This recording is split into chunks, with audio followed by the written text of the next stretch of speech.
Hello, everybody. Welcome to another podcast. Today is another winter day, and it is rainy. It started raining actually early today. I woke up, I think, around 3 or 4, and then I could hear the rain outside, and it was heavy rain. So, yeah, it gives you that feeling of like not doing anything and just want to stay in bed and not go outside. But when I woke up around 8-ish, I just thought about staying in bed and not going to the gym and not doing anything because it felt like I can just stay in bed and not do anything. It felt warm, to stay in your bed and not go outside. And yeah, but I did the opposite. I dressed up and went outside, went to the gym. Yeah, I just came from the gym about actually an hour ago or so. Yeah, sometimes it feels like winter makes you very, very lazy.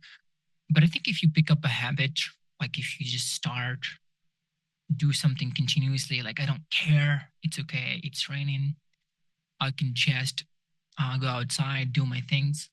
I think most of us have this friend that, you know, goes running for fun. And yeah, I feel like I am that friend who goes to the gym for fun. I feel like the gym is so fun. There is pain, of course, before you go to the gym. You have to wake up. It's shivering outside, you have to tolerate a bit of like cold to go to the gym. But after the gym, you feel so good that it's like worth it, 100% worth it. So, yeah, today's podcast is going to be about boredom. It's something that I experience a lot, and I think most of you do. It's basically a state of low stimulation. You have no desire to engage, to do anything. And I've experienced that a lot in my life. And yeah, why not talk about it? Why do we get bored?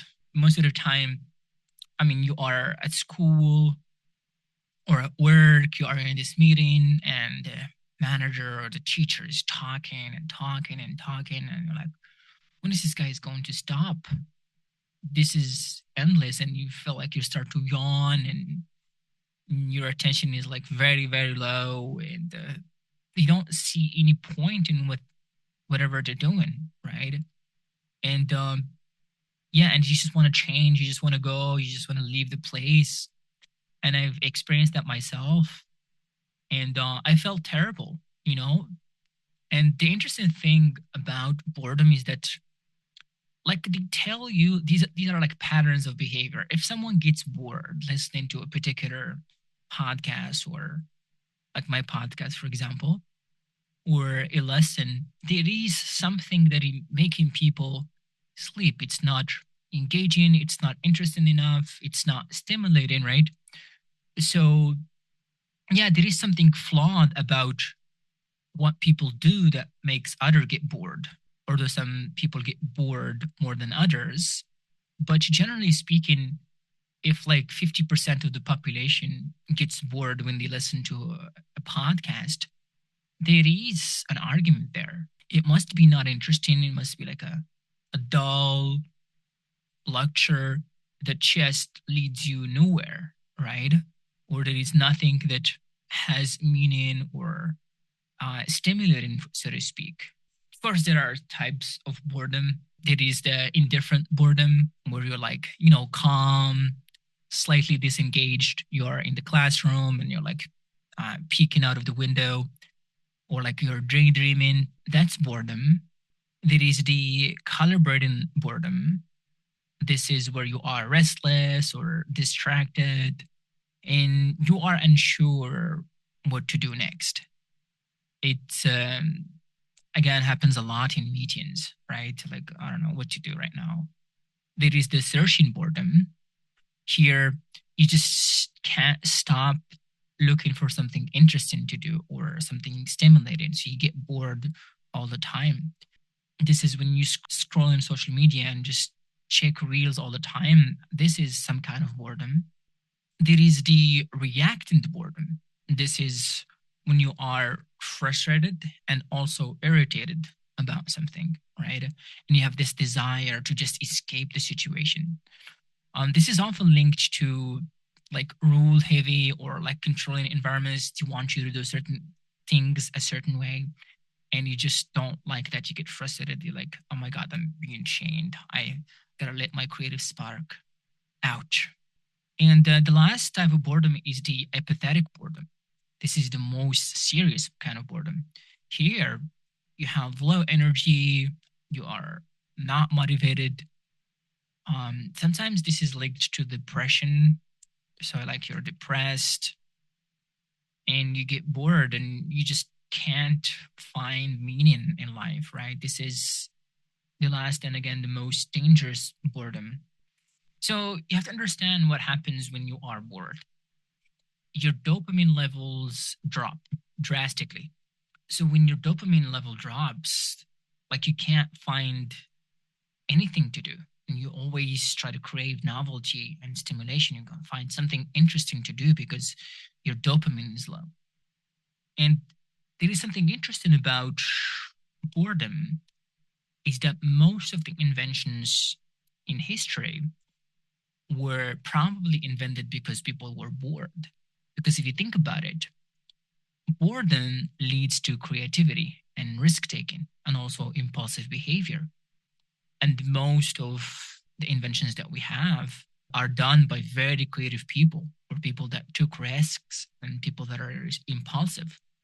So, in a way, boredom is the source of our evolution. Boredom is the source of our creativity, our innovation. I think without boredom, society would never thrive. If we do the same thing the same way all the time, we follow the routine, there is nothing that engages us. There is nothing that motivates us to do something else or something different, a different way. We might as well be living in the 16th century right now, right? With the same innovation, the same stuff that we had back then. But thanks to boredom, now we have so much to do because some guy in the class got bored, did not like what the teacher was saying, and then maybe thought of a different way of teaching the lecture or thought of an idea that is way better than what the teacher was saying, right? So, and that could have led to discoveries in the universe, discoveries that led us to where we are right now. So we have to understand that boredom is not something necessarily bad. It's not an enemy. It's just a signal. Boredom, as I said before, it's your way of saying that there is something flawed about what we have. It is psychological pain, yes, but when you do something and it no longer feels meaningful or rewarding, that pushes you to like explore, innovate, change the environment or re-evaluate the goals, right?